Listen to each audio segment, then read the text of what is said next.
What's up guys? I hope you are doing well. I am Veer, welcome to Stellar Army. तो कैसे हो मेरे दोस्तों? मैं आशा करता हूँ शानदार तरीके से आप लोग अपनी लाइफ को एंजॉय कर रहे हो, अपनी सेहत, फैमिली और पाए का ध्यान काफी अच्छे से रख रहे हो। बहुत शानदार बात यहाँ पर बोली गई है, अगर जिंदगी में आप लोगों को कुछ अचीव करना है तो बोला गया है कि वो जो सक्सेस है उसको अगर आप लोगों को अनलॉक करना है, उसको आप लोगों को पाना है, तो आप लोग ओनली हार्डवर्क, कंसिस्टेंसी और डिटर्मिनेशन अगर लाइफ में आप लोग लेकर आते हैं तो वो बहुत ज्यादा इजी आप लोगों की लाइफ में हो जाएगा। और ये आप लोगों को एक तरीके से रास्ता बता रहे हैं, मतलब कड़ी मेहनत करनी होगी, निरंतर यानी कि लगातार मेहनत करनी होगी, दृढ़ निश्चय के साथ में मेहनत करनी होगी। ऐसा नहीं होना चाहिए कि ढुलमुल रवैया है, आज कर ली कल छोड़ दिया, आज तो बस देख लिया कल रहने देते हैं, आज तो बस पढ़ लिया कल रहने देते हैं, आज तो एक्सरसाइज कर ली कल रहने देते हैं। ऐसा अगर रवैया रहा तो कुछ नहीं अचीव होने वाला है, क्योंकि इस रवैये के साथ में आप लोग एक अच्छी चीजें नहीं अचीव कर सकते, क्योंकि ये अच्छा रवैया नहीं है। तो अगर यार अच्छी चीजें आप लोगों को अचीव करनी है तो रवैया भी आप लोगों का अच्छे होना चाहिए। तो कहने का मतलब ये कि जो भी चीज आप लोगों को लाइफ में चाहिए ना, आप लोग मार्केट में जाएंगे, ठीक है, तो आप लोगों को हर एक प्रोडक्ट के अलग अलग प्राइस आप लोगों को देखने को मिलेंगे, उसकी क्वालिटी के बेस पर और कितनी ज्यादा मेहनत उस प्रोडक्ट को बनाने में की गई है। इसी तरीके से जिंदगी में आप लोगों की सक्सेस होती है। जो भी सक्सेस आप लोगों को चाहिए उसके लिए आप लोगों को मेहनत करनी पड़ेगी, जिस लेवल की सक्सेस चाहिए। अगर आप लोगों को सिपाही बनना है तो उसके लेवल की मेहनत करनी पड़ेगी, अगर आप लोग को एसआई बनना है उसके लेवल की, इंस्पेक्टर बनना है, आगे चलकर आईपीएस बनना है, आईएएस बनना है, या फिर आगे चलकर चीफ मिनिस्टर बनना है, प्राइम मिनिस्टर बनना है, तो जिस भी लेवल पर आप लोगों को जाना है इस धरती पर, उसी लेवल का डेडिकेशन आप लोगों को दिखाना पड़ेगा, उतना ही ज्यादा हार्डवर्क आप लोगों को करना पड़ेगा, उतना ही ज्यादा आप लोगों को निरंतर दृढ़ निश्चय के साथ में आगे बढ़ना पड़ेगा। अगर सोच रहे हो कि जैसा रवैया अभी चल रहा है इसके चलते वही आप लोग अचीव कर लो जो सोच रहे हो, तो मुंगेरी लाल के सपने बोलते हैं इनको, क्योंकि अगर आप लोग ऐसी मेहनत नहीं करोगे जैसी रिक्वायरमेंट है उस पर्टिकुलर काम के लिए, तो फिर कुछ भी अचीव नहीं होने वाला है। तो इसलिए हमेशा जो भी गोल डिसाइड किया है उसके हिसाब से प्लान बनाकर, उसका सिलेबस देखकर प्रॉपर वे में चीजों को करना स्टार्ट करो, तभी आप लोग उनको अचीव कर पाओगे। ठीक है, तो काफी शानदार आज का डिस्कशन रहेगा, काफी कुछ हम लोग यहाँ पर कवर करने वाले हैं। पहले यहाँ पर हम लोग देखेंगे इंपॉर्टेंट एडिटोरियल, इसके बाद में हम लोग डिस्कस करेंगे इंपॉर्टेंट जो आज की न्यूज है, एक एक कर हम लोग उसके ऊपर नजर डालेंगे। कल हमारी कंट्री के खाते में कोई भी मेडल नहीं है, 5 सितंबर तक यहाँ पर ये पैरा ओलंपिक चलने वाले हैं। हमारी टैली जो है वो 10 पर आकर रुक गई है। वैसे हम लोगों ने ओलंपिक से अभी ऊपर अपनी जगह बना ली है, क्योंकि आप लोगों को पता है ओलंपिक में 7 थे, पर लेकिन यहाँ पर अभी जो पैरा ओलंपिक में हमारे पास में 10 मेडल हो गए हैं। ठीक है, तो एक अच्छी बात आप लोग बोल सकते हैं। बाकी जो चली रहा है वो आप लोगों को पता ही है, अभी देखते हैं अभी जो बाकी टाइम बचा हुआ है उसमें हमारी कैसी परफॉर्मेंस रहती है। ठीक है, तो इसके बारे में आप लोग हल्का सा आइडिया रख सकते हैं। ये मैप बेस्ड क्वेश्चन है जिसके बारे में आप लोगों को यहाँ पर बेसिकली जाकर मैप में निहारना है, क्योंकि रिसेंटली अभी ये सारे जो रीजन है काफी ज्यादा न्यूज में है, इसके ऊपर एक आर्टिकल भी मैं डिस्कस करूंगा आप लोगों से। ठीक है, बात की जा रही है पिंडारी ग्लेशियर के बारे में। तो ये कहां पर लोकेटेड है? पहला बोला गया कुमाऊं हिमालय के अंदर, दूसरा बोला गया जस्कर रेंज के अंदर, तीसरा बोला गया काराकोरम रेंज के अंदर, और चौथा बोला गया यहाँ पर पीर पंजाल रेंज के अंदर। तो सही आंसर क्या होगा आप लोगों के हिसाब से? आप लोग इसको अटेम्प्ट कीजिए, वीडियो के एंड में मैं इसका आंसर आप लोगों को बताऊंगा, तब तक आप लोग देखिए सही आंसर क्या होगा। एक और इंपॉर्टेंट क्वेश्चन, ये थोड़ा सा लेंथी क्वेश्चन है, थोड़ा ध्यान से पढ़िएगा, इसका आंसर आप लोग दीजिए, ये भी वीडियो के एंड में मैं आप लोगों को आंसर बताऊंगा। एग्रीकल्चर इंफ्रास्ट्रक्चर फंड के बारे में बात की जा रही है, यानी कि एग्रीकल्चर के फील्ड में अगर आप लोगों को यहाँ पर कोई ढांचागत विकास करना है तो उसके फंड के बारे में स्टेटमेंट आप लोगों को पढ़नी है। बोला गया है कि ये pan India central sponsored scheme है, यानी कि सेंट्रल स्टेट मिलकर काम करेंगे, ये एक ऐसी स्कीम है। दूसरा बोला गया है कि स्कीम के अंदर ये 1 लाख करोड़ रुपए जो है वो प्रोवाइड कराए जा रहे हैं बैंक के द्वारा और फाइनेंशियल इंस्टीट्यूशन के द्वारा एज ए लोन। तीसरा बोला गया कि लोन प्रोवाइड जो कराया जा रहा है यहाँ पर अंडर दिस स्कीम वो इंटरेस्ट फ्री होगा। कौन सी स्टेटमेंट यहां पर आप लोगों को देखिए क्वेश्चन के हिसाब से है। पहला बोला गया 1 और 2, दूसरा बोला गया 2 और 3, तीसरा बोला गया 1 और 3, और डी में बोला गया ऑल ऑफ द अबव। फिर से मैं बोलूंगा, अगर एग्जाम में क्वेश्चन अटेम्प्ट करते हो तो ये जरूर देख लिया करो, वरना क्वेश्चन पता होते होते भी आप लोग उसको गलत करके आओगे। ठीक है, तो ये कंफ्यूजन नहीं होना चाहिए, तो इसको भी आप लोग अटेम्प्ट कीजिए, वीडियो के एंड में इसका आंसर मैं आप लोगों को बताऊंगा। एक छोटी सी यहाँ पर काफी एक आप लोग बोल सकते हैं डिफरेंट सी न्यूज है, यहाँ पर बोला जा रहा है बेसिकली अभी आज की डेट में तालिबान जो है वो अफगानिस्तान में पावर में आ चुका है, तो उसके चलते यहाँ पर एक कार्टून दिखाया गया है। कार्टून में ये दिखाया गया है कि एक तरीके से याद रखना जो यूएनएससी है, यानी कि यूएन सिक्योरिटी काउंसिल है, वो बार बार यहाँ पर तालिबान को बोल रहे हैं कि याद रखना यहाँ पर रिमेंबर नो टेरर, यानी कि कोई भी टेरर तुमको नहीं फैलाना है। और ये भाई साहब क्या है, ये बम ब्लास्ट लिए घूम रहे हैं। ठीक है, तो इस तरह की हरकतें आप लोगों को देखने को मिलेगी। इंडिया भी यहाँ पर बोल रहे हैं, हमारी कंट्री भी, कि हम लोग तालिबान और पाकिस्तान के बीच में क्या भी जो भी टाई चल रही है उसके ऊपर पूरा ध्यान रखेंगे और उसी तरीके से अपना स्टेप उठाएंगे। तो कई सारे ऐसे मुद्दे, इसके ऊपर एक एडिटोरियल भी है जिसके ऊपर मैं नजर डालूंगा और वहां पर जानेंगे। ठीक है, बाकी ये कार्टून देखकर अगर आप लोग, जैसे कि आप लोग एसएसबी देने जाते हैं ना, किसी भी एग्जाम किसी भी के लिए, एयरफोर्स, नेवी, आर्मी के लिए, तो वहां पर पिक्चर परसेप्शन टेस्ट होता है। तो उसके हिसाब से इस पिक्चर को देखकर आप लोग कुछ लिखना अगर चाहते हैं, आप लोगों के अंदर कुछ ऐसी इच्छा जागृत हो रही है, तो आप लोग इसको प्रैक्टिस कर सकते हैं। एक आंसर राइटिंग की स्टार्टिंग के लिए भी एक अच्छा तरीका होता है कि आप लोग पूरे दिन में जो भी आप लोग जानते हैं, घूमते हैं फिरते हैं, उन चीजों को आप लोग लिख कर देख सकते हैं। तो कोई माँ के पेट से सीख कर नहीं आता यार, ट्राई करो चीजों को करना, तो फिर आप लोग आसानी से उनको अटेम्प्ट करने लगते हो। ठीक है, तो इसी के बारे में यहाँ पर ये चीजें देखने को मिलेगी। अब थोड़ा नजर डालेंगे एडिटोरियल के ऊपर, और उसके बाद में फिर वीडियो में हम लोग जब एडिटोरियल फिनिश हो जाएंगे, फिर हम लोग न्यूज एनालिसिस के ऊपर हम लोग देखेंगे। ठीक है, तो कुछ डिस्कशन इस तरीके से आप लोग होगा, तो अच्छे से सुनिएगा, काफी कुछ आप लोगों को नया जानने को मिलने वाला है। ये जो फर्स्ट आर्टिकल है, यहाँ पर हम लोग जानेंगे क्या क्या कंडीशन चल रही है अभी फिलहाल जो अफगानिस्तान के इश्यू को लेकर यूएन सिक्योरिटी काउंसिल में, उसके बारे में बात की जा रही है, समझेंगे कई सारे मुद्दों को। ये साइड वाला जो आर्टिकल है, ये हिमालयन रीजन में क्यों हम लोग को इंफ्रास्ट्रक्चर के ढांचागत प्रोजेक्ट नहीं लाने चाहिए, तो उसके बारे में बेसिकली बात की जा रही है। अभी समझेंगे क्या क्या दिक्कतें देखने को मिली पिछले कुछ टाइम से ये न्यूज में है, तो इसके ऊपर हम लोग नजर डालेंगे कि क्या क्या बातें की जा रही है। ठीक है, ये साइड में जो आर्टिकल अभी क्या किया गया, बेसिकली दिल्ली यूनिवर्सिटी के द्वारा भारती एंड बानो, तो यहाँ पर इनसे रिलेटेड जो भी सिलेबस में कुछ टेक्स्ट बुक थी यहाँ पर उनके राइटर की, वो बेसिकली हटाई गई हैं, तो उसके चलते न्यूज में इंपॉर्टेंट नहीं है एग्जाम के पॉइंट ऑफ से। बाकी साइड में जो आर्टिकल है यहाँ पर, ये एक इंपॉर्टेंट आर्टिकल बोल सकते हैं, डिस्कस तो कर चुका हूं इसके बारे में, पर फिर से ओवरव्यू आप लोगों को दूंगा जो एसेट्स मोनेटाइजेशन के बारे में। तो क्वेश्चन भी हो सकता है आप लोगों के लिए, यहां से बोला गया कि is monetisation public assets a good idea, क्या जब पब्लिक की जो एसेट्स हैं, यानी कि पब्लिक की जो प्रॉपर्टी है, यानी कि गवर्नमेंट के पास में जो भी प्रॉपर्टी है, क्या हम लोग उसको मोनेटाइजेशन करना चाहिए, क्या हम लोग को प्राइवेट हाथ में उसको देना चाहिए, तो उसके बारे में यहां पर बात की जा रही है। तो इसके बारे में क्या राय है, तो एक अच्छा सा डिस्कशन है यहाँ पर, एक अच्छे तरीके से हम भी डिस्कशन कर लेंगे, तो आप लोगों को सारी चीजें यहाँ पर जानने को मिल जाएगी। तो वही बातें यहाँ पर बताने की कोशिश की गई है। ठीक है, तो इसको भी हम लोग समझेंगे क्या क्या इंपॉर्टेंट मुद्दे हैं। साइड में यहाँ पर ये छोटा सा आर्टिकल हमारी कंट्री के बारे में नहीं है ना, हमसे रिलेटेड है, बेसिकली है जाम्बिया के बारे में। ठीक है, तो जाम्बिया वैसे क्वेश्चन नहीं बनेगा क्योंकि पॉलिटिकल मुद्दों के बारे में है। जाम्बिया में अभी रिसेंटली नए प्रेसिडेंट यहां पर चुनकर आए, तो जो नए प्रेसिडेंट साहब चुनकर आए हैं उसी के बारे में यहां पर बात की जा रही है। इनका नाम है हाइकेंदे। तो हाइकेंदे कम से कम आप लोग याद रखिएगा, ये जो पर्टिकुलर पर्सनैलिटी है यहाँ पर, इसके द्वारा काफी कुछ चेंज किया गया। इसकी political party United party for national development है। इनके द्वारा अभी यहाँ पर सबसे बड़ा मुद्दा तो ये चेंज किया गया, पहले प्रेसिडेंट 2 टाइम यहाँ पर रह सकता था, तो संविधान में अभी चेंज किया जाएगा। अभी ये लंबे समय तक यहाँ पर टिक पाएंगे क्योंकि ये लगभग 1 मिलियन वोट से यहाँ पर जीत कर आए, कि लगभग 10 लाख वोट से काफी शानदार विक्ट्री यहाँ पर आप लोगों को इनकी देखने को मिलेगी। तो फुल फ्लेज्ड अभी यहाँ पर ये प्रेसिडेंट बनकर आएंगे। पहले तो यहाँ पर्टिकुलर अभी आप लोगों को पता है, एक प्रेसिडेंट के बाद में यहाँ पर इनको बेसिकली रिमेनिंग टाइम के लिए इनको यहाँ पर रखा गया था, पर लेकिन आगे कैसे चीजों को लेकर चलने वाले हैं तो वो सारी चीजें देखेंगे। पहले आप लोग एक बार मैप में देखिए, अपनी प्यारी कंट्री यहाँ पर होगी। अगर एग्जैक्ट लोकेशन आप लोग मैप में देखना चाहते हैं यहाँ पर, तो ये हो गई जाम्बिया। ठीक है, तो जाम्बिया यहाँ पर एग्जैक्ट हो गई। यहाँ पर आसपास वाले देश भी आप लोग देख लीजिए। देखिए, जब भी मैप देखने के लिए बोलता हूं ना, तो आसपास वाले देश जरूर देखा कीजिए। ठीक है, उससे आप लोग के माइंड में क्लैरिटी रह जाती है काफी ज्यादा। ओके, तो Zambia exact location Africa continent के अंदर है। ये अंगोला हो गया, उधर रिपब्लिक जो डेमोक्रेटिक रिपब्लिक कोंगो हो गया। ठीक है, इधर आप लोग आएंगे तो तंजानिया हो गया, मोजाम्बिक हो गया, जिम्बाब्वे हो गया। इधर नीचे आएंगे तो यहाँ पर ये बेसिकली बोट्सवाना हो गया। तो ये पर्टिकुलर आसपास वाली कंट्री होगी इसके पास में, अगर आप लोग देखना चाहते हैं तो ये है बेसिकली अभी रिसेंटली न्यूज में, क्योंकि यहाँ पर नए प्रेसिडेंट आए तो इसके चलते क्वेश्चन भी अगर आप लोगों से बन जाए तो हल्का सा आइडिया रख सकते हैं। लेक ये है यहाँ पर कारिबा, तो लेक कारिबा अगर आप लोगों से पूछे यहाँ पर इसके बारे में आप लोग याद रखते हैं। और इसी के साथ में यहाँ पर जैम्बेंजी रिवर भी आप लोग यहाँ पर देखते हैं यहाँ पर। ठीक है, तो ये इस तरीके क्वेश्चन भी आप लोगों से फिजिकल फॉर्म में पूछे जा सकते हैं। अगर डायरेक्ट आप लोगों से वैसे क्वेश्चन नहीं बनेंगे तो इनके बारे में आप लोग याद रखिएगा कि किस किस से रिलेटेड है यहाँ पर ये। ठीक है, तो ये यहाँ पर जिम्बाब्वे और जाम्बिया के बॉर्डर पर है यहाँ पर ये पर्टिकुलर लेक। ठीक है, बाकी अगर कुछ और बातें मैं आप लोगों से बताऊं, देखिए अभी हुआ क्या है, कोविड-19 के चलते खस्ता हालत है ऑल ओवर वर्ल्ड में, तो यहाँ पर भी दिक्कतें देखने को मिल रही हैं। बाकी जो पैसा यहाँ पर आता है वो अभी इनकी इकोनॉमी को मेंटेन रखने के लिए सही नहीं है। इसके चलते अभी IMF से जो लोन ले रखा था वो भी ये प्रॉपर वे में नहीं चुका पाए, उसमें भी यहाँ पर ये डिफॉल्ट कर गए। लगभग 12 बिलियन का यहाँ पर उधारी इनके ऊपर चल रही है। तो किस तरीके से यहाँ पर ये चीजों को संभाल पाएंगे तो वो देखने वाली बात होगी।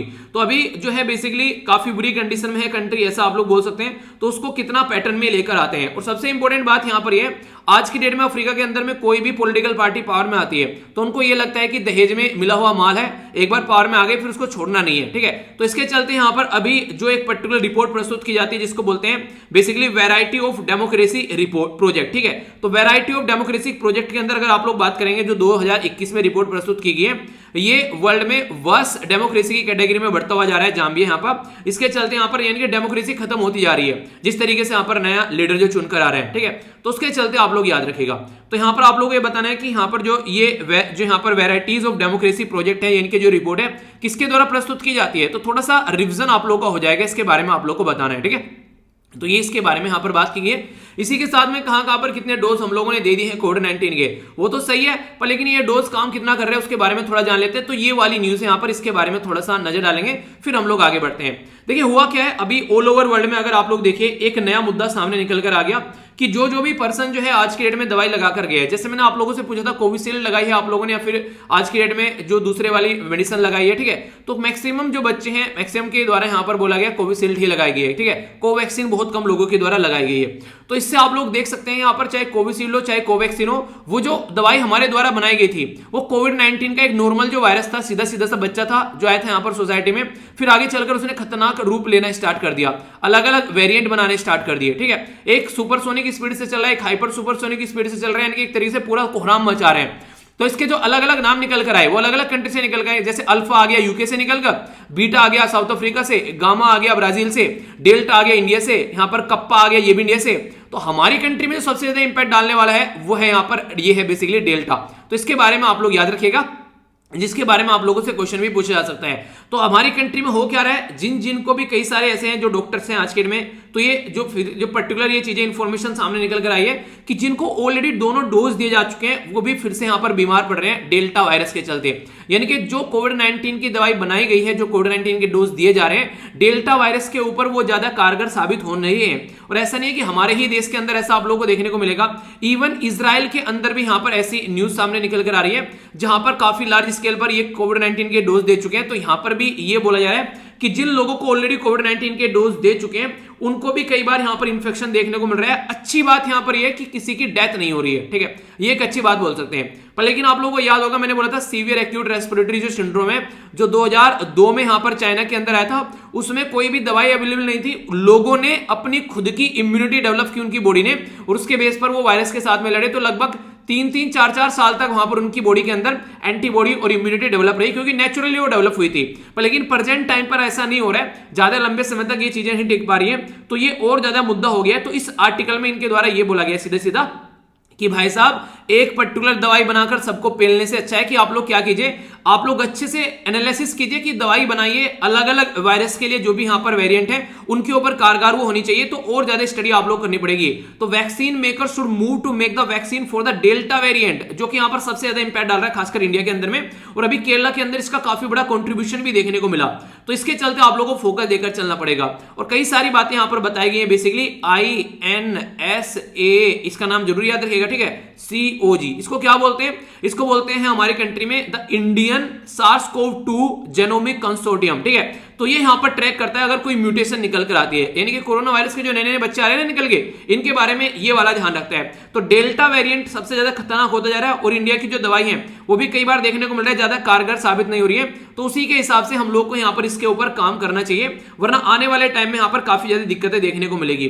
तो एक तो जो मैंने आप लोगों को यहाँ पर ये बताया, इसके बारे में आप लोग याद रखिए, कई बार क्वेश्चन भी आप लोगों से बन जाते हैं, तो इनके बारे में कोई भी कंफ्यूजन आप लोगों के माइंड में नहीं होना चाहिए, ठीक है। तो ये INSA COG पूछ लेंगे आप लोगों से, ठीक है। SARS-CoV-2 पहले कहां पर हुआ था, अभी क्या क्या है, वायरस का नाम क्या है, डेल्टा का नाम क्या है, ठीक है, कौन कौन से कहां से क्या निकल कर आ रहे हैं। तो छोटी छोटी इंफॉर्मेशन यार बन जाती है एग्जाम में, फिर आप लोग बोलोगे क्वेश्चन कहां से आ गया, तो छोटे छोटे क्वेश्चन है ऐसे निकल के आ जाते हैं। और ये सारा जो एरिया है यहाँ पर, ये एनालिसिस जो करते हैं यहाँ पर, ये CSIR इसको बोलते हैं, council of scientific and industrial research.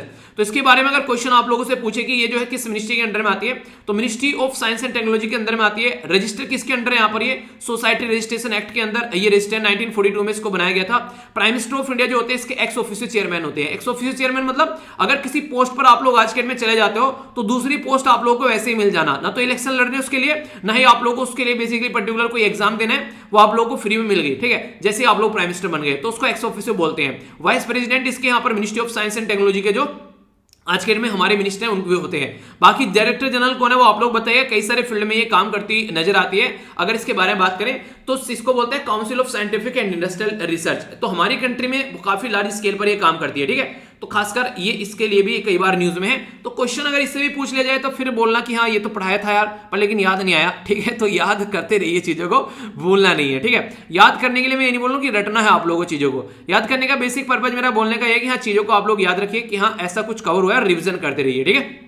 तो उसके बारे में यहां पर ये बात की जा रही है। अब आगे बढ़ेंगे, यहां पर नेक्स्ट आर्टिकल की ओर चलेंगे। देखिए जो भी आर्टिकल मैं आप लोगों को पढ़ाता जाता हूं ना, थोड़ा सा उसके बारे में समझने की कोशिश किया कीजिए। रटना नहीं है, रटना कोई भी चीज का तरीका सोल्यूशन नहीं होता है। चीजों को थोड़ा सा समझिएगा तो आप लोग चीजों को लंबे समय तक याद भी रख पाएंगे, बस ये मुझे बोलना है, ठीक है। नेक्स्ट जो आर्टिकल यहां पर निकल कर आ रहा है ये अफगानिस्तान के इशू के बारे में।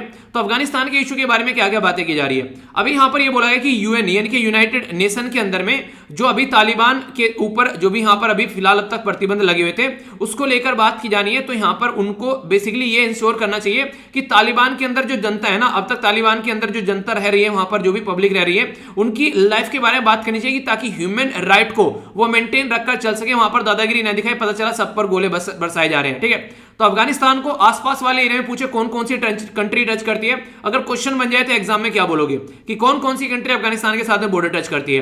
तो याद रखना, एक हो गया तजाकिस्तान, दूसरा हो गया उज्बेकिस्तान, तीसरा हो गया तुर्कमेनिस्तान, चौथा हो गया ईरान, और इसके बारे में तो याद रखना ही है, बात पता ही होगा आप लोगों को, ये हो गया पाकिस्तान। जो इंपॉर्टेंट क्वेश्चन बन जाता है वो है इंडिया।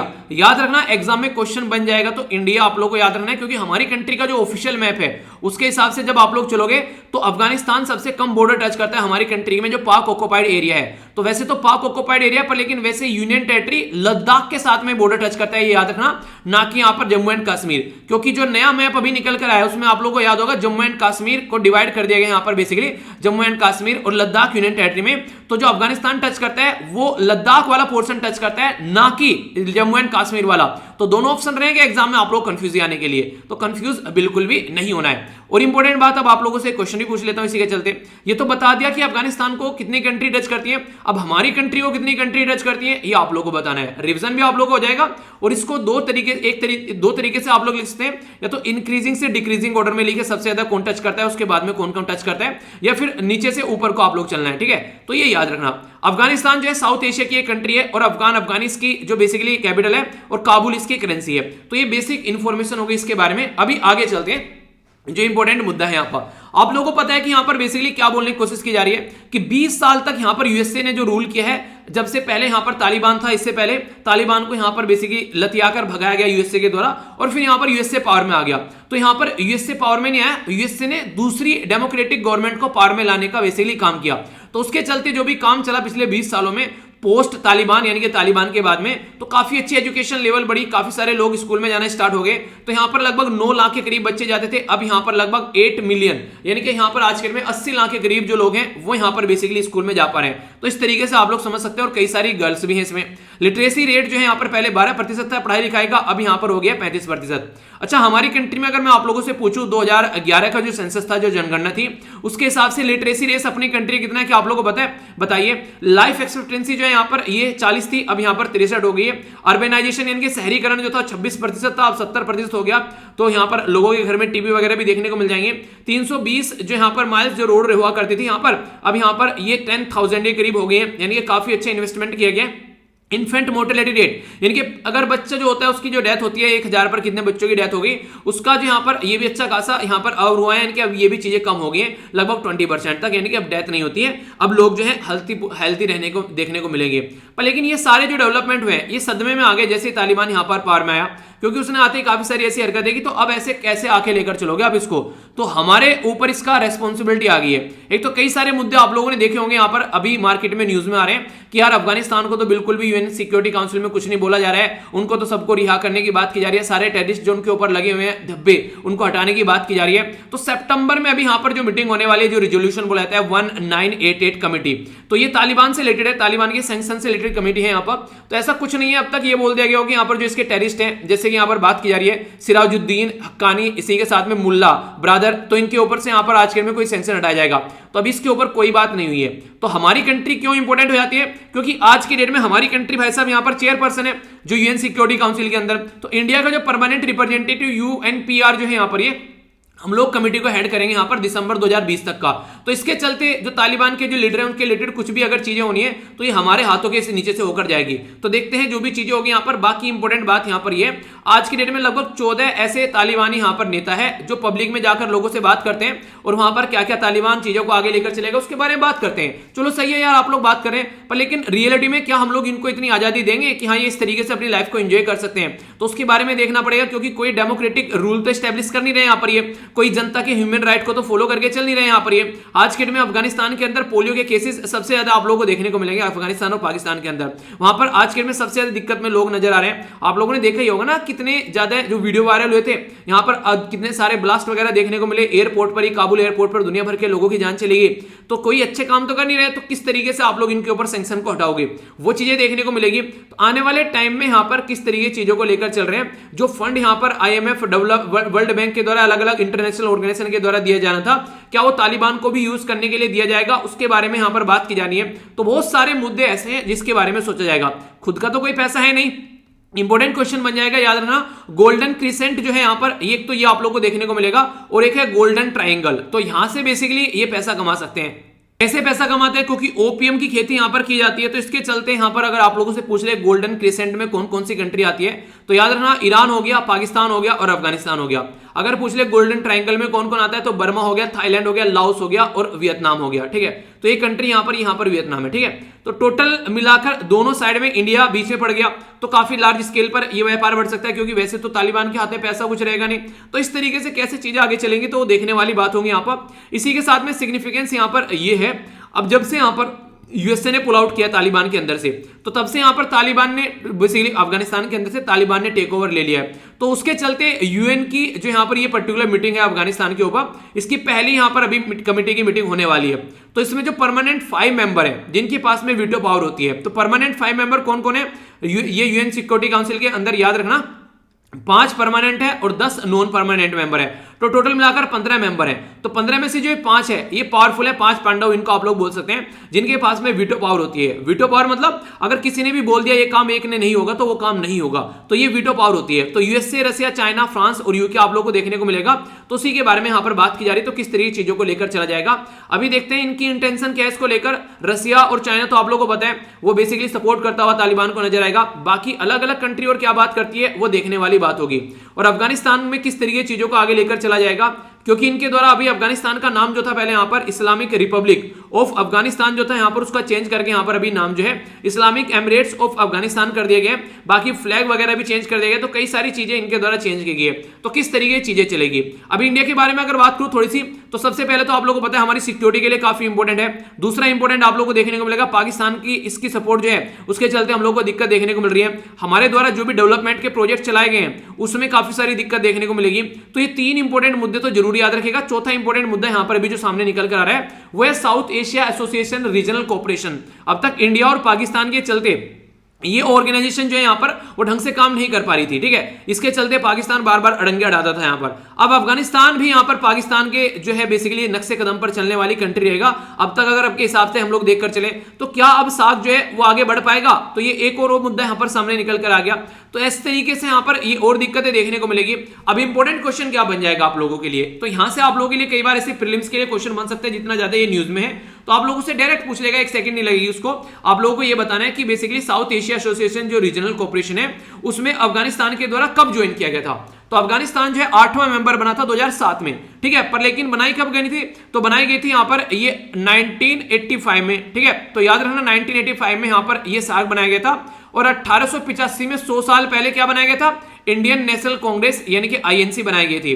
तो दोनों चीजें हैं, कई बार ऐसी मतलब तिकड़मबाजी होनी चाहिए, बस याद होना चाहिए आप लोगों को, एग्जाम में क्वेश्चन अटेम्प्ट होना चाहिए। ठीक है, तो मेरे एकदम जैसे मैंने पढ़ा था पहली बार कि 1985 में ये ढाका में बना था, इसका ढक्कन ढाका में खुला था, तो तुरंत मुझे लगा यार 1985 से 100 साल पहले बिल्कुल 1885 में तो मैंने कहा कांग्रेस बनी थी, तो वो याद आ गया मुझे, तो कनेक्ट हो गया। तो इस तरीके से चीजें कनेक्ट अगर हो जाती है तो लंबे समय तक आप लोगों को याद रह जाती है। ठीक है, तो जब आप लोग क्वेश्चन अटेम्प्ट करने बैठते हैं ना एग्जाम में, तो ये होते हैं जब कहते हैं कि आप लोगों को क्वेश्चन अटेम्प्ट करने हैं बेसिकली, तो उस टाइम पर आप लोग को देखने को मिलेगा उन क्वेश्चन को आप लोग अच्छे से अटेम्प्ट कर पाओगे जिन क्वेश्चन के सामने आप लोग को पहले कुछ पढ़ा होगा, जिनके बारे में आप लोगों ने थोड़ा सुना होगा उनके बारे में, तो वो एक क्वेश्चन आप लोग के माइंड में घूमते रहते हैं कहीं ना कहीं, ठीक है, सबकॉन्शियस माइंड में कहीं ना कहीं चीजें चलती रहती है। तो इसलिए हमेशा बोला जाता है कि कम से कम नजरों में को निकाल लो एक बार थोड़ा सीरियस बैठ के, तो चीजें थोड़ी आसान हो जाती है। तो South Asia association region cooperation से रिलेटेड ये बातें हैं जो आप लोग याद रखिएगा। और एलिमिनेशन मेथड भी आप लोग तभी यूज कर पाओगे अगर चीजें आप लोगों ने पढ़ी है, वहां पर तार तुक्का मार मुक्का वाली चीजें नहीं चलेंगी, तो सारी चीजें गलत करके आ जाओगे वरना, ठीक है। तो ये है इसके बारे में बेसिक इन्फॉर्मेशन जो अफगानिस्तान के बारे में मुद्दा था।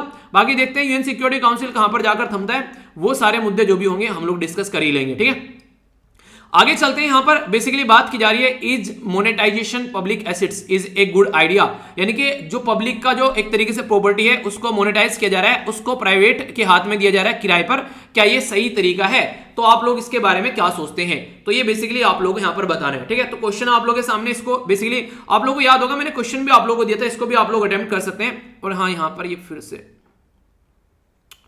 तीत होगा, ठीक है, तो यहां पर आप लोग अटेम्प्ट कर सकते हैं। तो ये basically assets monetisation is a fine if executed properly, यानी कि एसेट्स मोनेटाइजेशन अच्छा आइडिया है। जैसे यहां पर पूछा गया ना कि अच्छा आइडिया है या नहीं है, तो यहां पर क्वेश्चन में ये बोल दिया गया कि अच्छा आइडिया है एंड अच्छा आइडिया, तो बोल दिया गया फिर लोग लगे and that is always a big if, यानी कि इफ ये इसलिए बोला गया कि यहां पर assets monetisation is a fine if executed properly, यानी कि प्रॉपर वे में अगर इसको आप लोग इंप्लीमेंट करते हैं तो ही ये अच्छा आइडिया है। तो सबसे पहले तो आप लोगों को यहां पर ये पता होना चाहिए अगर एसेट्स को मोनेटाइजेशन कर दिया जाता है तो उससे क्या फायदा होगा, यानी कि प्राइवेट के हाथ में अगर एसेट्स चली जाती है तो उससे क्या फायदा होगा। पर उससे पहले ये होना चाहिए क्या क्या एसेट्स प्राइवेट के हाथ में जा रही है। तो मोटे मोटे तौर पर बोलूं तो रोड, रेल, पावर सेक्टर जाएगा, telecom, mining, aviation, port, natural gas, petroleum, warehouse, ये स्टेडियम, यानी कि ये सारे प्राइवेट के हाथ में दे देंगे, वो मैनेज करेंगे। मान लीजिए ट्रेन प्राइवेट के हाथ में चलेगी, अब कैसे मैनेज करेंगे, तो आप लोग सोचिए उसके बारे में, उनको प्रॉफिट मिलेगा तो मैनेज करेंगे, तो इसके बारे में ये मुद्दा है। अब इंपॉर्टेंट बात क्या होती है, यहां पर क्या क्या फायदा देखने को मिल सकता है। तो सबसे पहली बात तो है कि इसकी इफिशिएंसी बढ़ जाएगी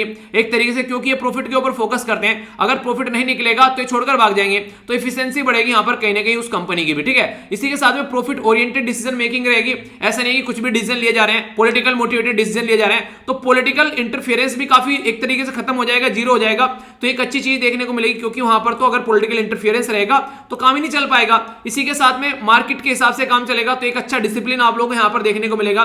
नेक्स्ट जो इंपॉर्टेंट मुद्दा यहां पर बोल सकते हैं कि एक तरीके से मार्केट के मैकेनिज्म को समझते हुए उसी के बेस पर सारी चीजें यहां पर आगे लेकर चली जाएगी डिसीजन मेकिंग में, तो डिसिप्लिन रहेगा और डिसीजन मेकिंग अच्छी रहेगी। यहां पर प्राइवेट बिजनेस जो है यहां पर वो जैसी कंडीशन मार्केट में चेंज होती है, जैसे ना कोरोना वायरस का नेचर चेंज हो गया तो उसी तरीके की दवाई लेकर आ जाएंगे, ठीक है। तो इसी तरीके से जो मार्केट में अवेलेबिलिटी है, जो डिमांड है, उसके बेस पर चीजें चेंज होती रहती हैं, तो ये भी अपना चेंज करते रहते हैं। थोड़ी ना कि निकल कर बैठ जाएंगे कि हाँ भैया यही काम करना है, हमको तो ऐसे ही बोला गया था, भले इससे बर्बाद हो जाए, नहीं। अगर लग रहा है कि चेंज करना है पैटर्न तो चेंज कर दीजिए। अगर यूपीएससी पहले कैसे क्वेश्चन पूछती थी, अब कैसे क्वेश्चन पूछ रही है, तो उसको पैटर्न को पकड़ना पड़ेगा। अगर आप लोग सोच रहे नहीं पहले ऐसे क्वेश्चन पूछे जाते थे, भाई साहब हम तो ऐसे ही करेंगे, हम नए क्वेश्चन के पैटर्न के हिसाब से चलेंगे, तो भाई साहब कर लो, नहीं होगा सिलेक्शन। तो इस तरीके से समझ सकते हैं, यानी कि जैसा माहौल चेंज हो रहा है उसी के हिसाब से चीजों को चेंज कर लो, तो यहां पर सही है। तो इसीलिए यहां पर आप लोग देखते हैं कि कई बार आप लोगों ने देखा होगा कि कई सारे ऐसे क्वेश्चन आ जाते हैं कि सारे जो भी कोचिंग, जो भी ये सारी जो धंधे चल रहे हैं, सब धरे के धरे रह जाते हैं, वो बिल्कुल जर्नलिस्टिक फॉर्म में क्वेश्चन आप लोगों से पूछ लेंगे। इवन आप लोगों ने देखा होगा सारे मैक्सिमम क्वेश्चन जो आप लोगों से आंसर राइटिंग के अंदर भी जो कवर किए गए थे, वो मैक्सिमम कहीं ना कहीं मैंने आप लोगों को कवर करा रखे थे। तो यहां तो कोई कोचिंग नहीं चल रही है, तो फिर भी आप लोग कवर हो गए, तो थोड़ा सा ट्रस्ट आप लोग अपने ऊपर भी अगर रखना स्टार्ट कर देना, तो बहुत सारी चीजें आप लोग की वैसी हो जाती है, ठीक है। तो इसलिए थोड़ा सा अगर मेहनत अपने आप से करने स्टार्ट कर दोगे तो बहुत सारी चीजें आप लोग सोल्व कर पाओगे। अगर रेगुलर आप लोग एक क्वेश्चन भी लिख रहे हैं ना, तो ये भी बहुत बड़ा इंपैक्ट आप लोग की लाइफ में लेकर जाएगा। जैसे ही प्रीलिम्स स्टार्ट हो जाता है, खत्म हो जाता है और सिलेक्शन होता है प्रीलिम्स में, उसके बाद में अच्छे से आंसर राइटिंग स्टार्ट कर दो। तो ये सारे पैटर्न आप लोग फॉलो कीजिए। फिर देखिए प्राइवेटाइजेशन अगर किया था तो बेटर सर्विस मिलती है कस्टमर को भी। इसी के साथ में जो rent seeking, absence of the rent seeking behaviour, तो ये खत्म हो जाता है, ठीक है। प्रमोट करते हैं कंपटीशन, यहां पर इसके चलते प्राइस लोअर हो जाता है मार्केट के अंदर में, ये भी आप लोगों को देखने को मिलेगा। आज की डेट में मार्केट में जैसे कि जियो आ गया, तो पहले उसी के लिए आप लोग उसी 1 GB के लिए आप लोग बेसिकली क्या करते थे, 1 GB के लिए आप लोग तो 300-400 रुपए देते थे, एक महीने का 1 GB मिलता था, ठीक है। और इंटरनेट खोल लिया, और यार डेटा खत्म हो जाएगा, बंद कर देना इंटरनेट, ये वाली चीज आप लोगों को देखने को मिलती थी। पर आज के डेट में खुला पड़ा रहता है, ऐसे ही आ रहे हैं मैसेज, आ रहे हैं मैसेज, जा रहे हैं, ठीक है, वीडियो चल रही है, चलाते चलाते सो जा रहे हैं, ऐसी ऐसी चीजें देखने को मिल रही है। क्यों? क्योंकि अब यहाँ पर इतना सारा डेटा आप लोगों को मिल जो जा रहा है, तो ये सारी चीजें देखने को मिल रही है। तो ये कंपटीशन का ही तो तरीका है, ये तभी तो चीजें यहाँ पर मिल पा रही है, वरना आज की डेट में ये ऑनलाइन स्टडी इतनी पॉसिबल हो गई है। विदाउट इंटरनेट आप लोग सोच सकते हैं पॉसिबल हो पाता, तो जियो की वजह से सब जिंदा रह गए। तो एक अच्छा स्टेप आप लोग बोल सकते हैं मार्केट में जियो का आना, वरना उससे पहले कोई सोचता भी नहीं था यूट्यूब जैसी कोई चीज भी इस तरीके से चलेगी और ऐसे पढ़ाई करेंगे लोग ऑनलाइन बैठकर, पर आज के डेट में पॉसिबल है ना। तो ये सारी चीजें है, पर लेकिन ये जो सारा काम किया जाना है, ये जो यहाँ पर मोनेटाइजेशन होगा, ये याद रखना, ये होगा बेसिकली ब्राउन फील्ड के ऊपर। ब्राउन फील्ड क्या होता है और ग्रीन फील्ड क्या होता है, इसमें कंफ्यूजन आप लोगों को नहीं होना चाहिए। ग्रीन फील्ड बेसिकली क्या होता है, वहां पर आप लोगों को बिल्कुल प्योर तरीके से सब कुछ नया बनाना पड़ेगा। वहां पर कोई भी स्ट्रक्चर आप लोगों की प्रीवियसली अवेलेबल नहीं होगी, कोई फैसिलिटी एग्जिस्ट नहीं होगी, सब कुछ नया बनाना है। ब्राउन फील्ड में क्या होता है, मान लीजिए थोड़ा सा एक बनाकर छोड़ दिया, आगे सोच रहे थे आगे बनाएंगे, तो कुछ ना कुछ ढांचा अवेलेबल रहेगा। तो ग्रीन फील्ड और ब्राउन फील्ड में अगर पूछे तो यहां पर इन्वेस्टर को कंस्ट्रक्शन करना होता है न्यू फैसिलिटी कंप्लीटली, कुछ भी नहीं होता है, यहां पर ऑलरेडी कुछ ना कुछ रहता है, उसके ऊपर आगे काम करना होता है। रिक्वायर रहेगा मोर टाइम, क्योंकि सब कुछ नया होगा, यहां पर लेस टाइम की रिक्वायरमेंट होगी। डज नॉट रिक्वायर, यहां पर क्लीन अप कॉस्ट, यानी जो ऑलरेडी होगा क्लीन अप करने की जरूरत नहीं है, यहां पर कुछ भी सब कुछ नया बनाना है। पर यहां पर हो सकता है कि कुछ चीजें पड़ी हो ऑलरेडी टूटी फूटी ऐसी तैसी हुई उनकी, तो उसको थोड़ा सही करके आगे लेकर चला जाएगा। तो ब्राउन फील्ड के ऊपर काम किया जा रहा है, ना कि ग्रीन फील्ड के ऊपर। तो क्वेश्चन बन जाए तो कंफ्यूज मत होना बिल्कुल भी कि यार ये कहां से आ गया, ऐसा तो कुछ बोला नहीं था, ठीक है, बोला था तो थोड़ा समझ भी लिया करो, कॉमन सेंस की बातें होती हैं। अब गवर्नमेंट मोनेटाइज कर रही है तो कुछ कर ही रही होगी ना, थोड़ा ना कि कुछ है नहीं बस मोनेटाइज कर दिया उठा के ऐसे। तो ये जो मोनेटाइजेशन इतना किया जा रहा है यहाँ पर, ये रेलवे, टेलीकॉम, ट्रांसपोर्ट, पावर, ये सारा तो ऑलरेडी कुछ ना कुछ ढांचा है ना उसका यहाँ पर, तभी तो ये मोनेटाइज कर रहे हैं, हवा में तीर थोड़े ना चला रहे हैं। तो इसलिए ये सारी चीजें थोड़ा सा तो कॉमन सेंस भी यूज कर लेना एग्जाम में कि हाँ यार ये क्या था और क्या हो गया। तो खुले दिमाग के साथ में जाओगे तो मजे करते हुए आओगे, और खुले दिमाग के साथ में नहीं जाओगे तो रोते हुए आओगे। अब बात करते हैं कुछ एसोसिएटेड चैलेंज क्या है इसके साथ में।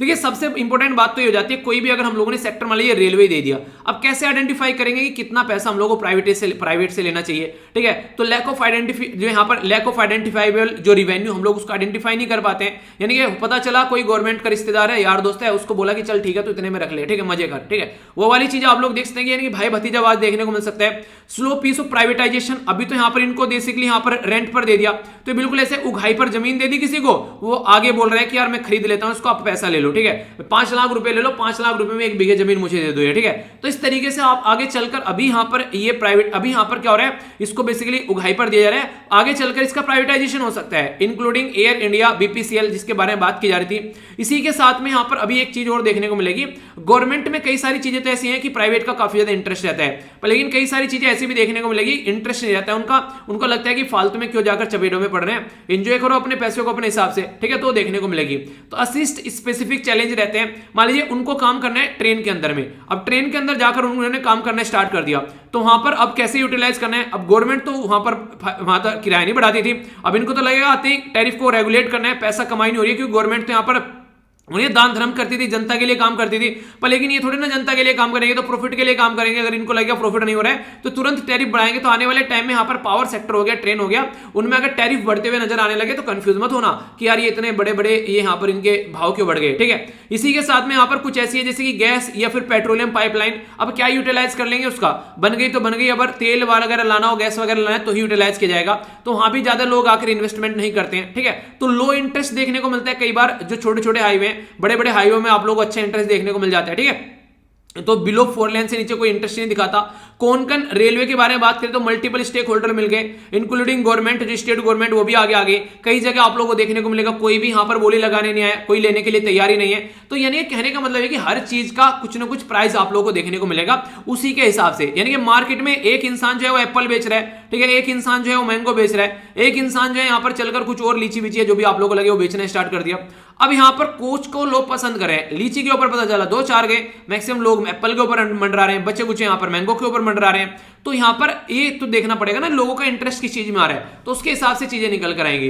तो एसेट्स मोनेटाइजेशन जो है गवर्नमेंट को थोड़ा अंडरस्टैंड करके प्रॉपर वे में चीजों को लेकर चलना चाहिए, ऐसा नहीं कि बस आनंद फानन में चीजों को उठाए और इंप्लीमेंट कर दिया। तो इस तरीके से प्रॉपर समझना पड़ेगा, फायदेमंद चीज तो है पर लेकिन ढंग से अगर इंप्लीमेंट की जा रही है। फिर से वही उदाहरण मैं आप लोगों को बोलूंगा, मोबाइल फायदेमंद चीज तो है अगर ढंग से यूटिलाइज की जा रही है, अगर ढंग से यूटिलाइज नहीं की जा रही तो यही मोबाइल इंसान को बर्बाद भी करके रख देगा।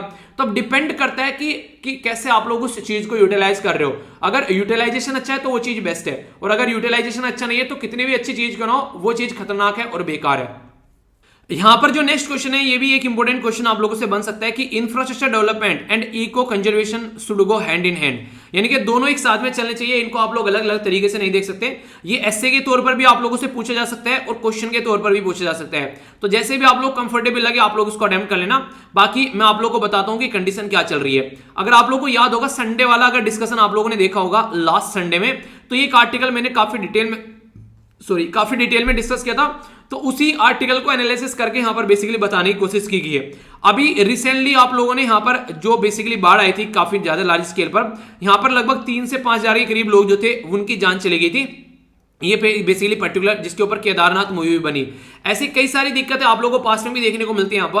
तो जो बाढ़ आ जाती है काफी लार्ज स्केल पर, इस तरीके से कई सारे प्रोजेक्ट जो हैं वहां पर बहकर चले जाते हैं, तो कई सारी दिक्कतें यहां पर देखने को मिलती हैं। तो ये आज की दिक्कत नहीं है, ये दिक्कतें जो है वो पहले से ही चली हुई आ रही हैं। अगर बात करें क्योंकि हम लोग ढांचागत विकास कर रहे हैं, इंफ्रास्ट्रक्चर डेवलपमेंट कर रहे हैं, कोई बांध बना दिए यहाँ पर, अब पता चला बांध कोई क्या, कई सारे बांध जैसे बनाए जा रहे हैं आप लोग देखते हैं। टहरी हो गया, तपोवन हो गया, ये भी गए थे यहाँ पर बांध देख, ठीक है। इनके बारे में आप लोगों ने सुना होगा, तपोवन मैंने आप लोगों को बताया भी था।